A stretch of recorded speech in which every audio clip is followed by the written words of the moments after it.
Yun, Lods, tips ko para sa malambot ninyong barbecue. Ito ang ginagawa ko sa tuwing ako'y naggagawa ng barbecue. Para malambot ang inyong papaluin ko muna bago ko siya hiwa-hiwain ng maliit.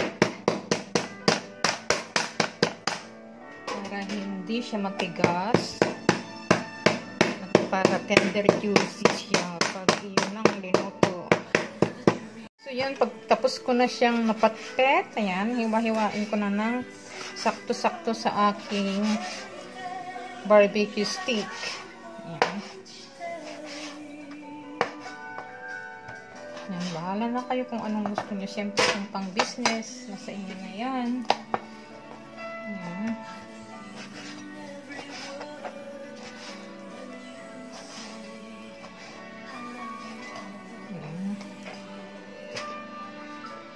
Mamarinate na natin siya with garlic powder, mga lods, kasi tinatamad na akong magpitpit ng bawang.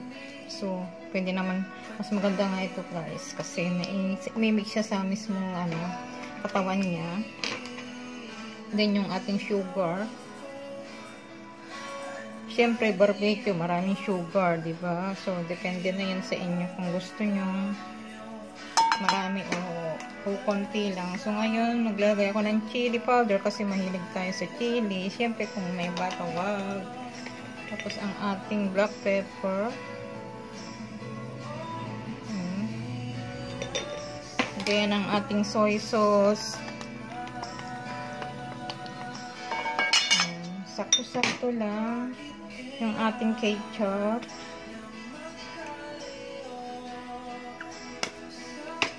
Yung ating lime juice, calamansi or lemon juice, pwede yan.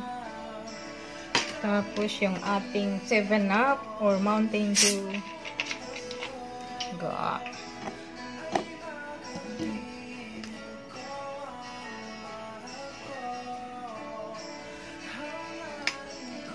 Kunti lang, kasi sakto-sakto lang, kasi malit lang, kunti lang naman yung ating gagawin, mga lods. So yun, imamarinate na natin siya. At naglalagay pala ako, mga lods, ng cornstarch.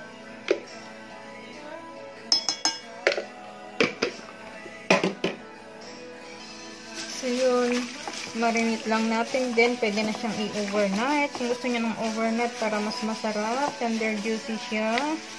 Kung pwede, kung nagra-rest naman kayo, in 3 hours pwede siya, or 1 hour. Basta pitpitin nyo lang, mga loads.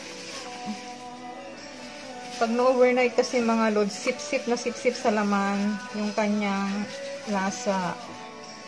So, yun, i-grease natin ng olive oil. At kahit naman, syempre, hindi naman lahat kayang can afford ng olive oil. Kabilaan lang. Yun, dito lang tayo sa loob kasi ayaw kong sa charcoal. Kaya dito ko lang sa burner niloso.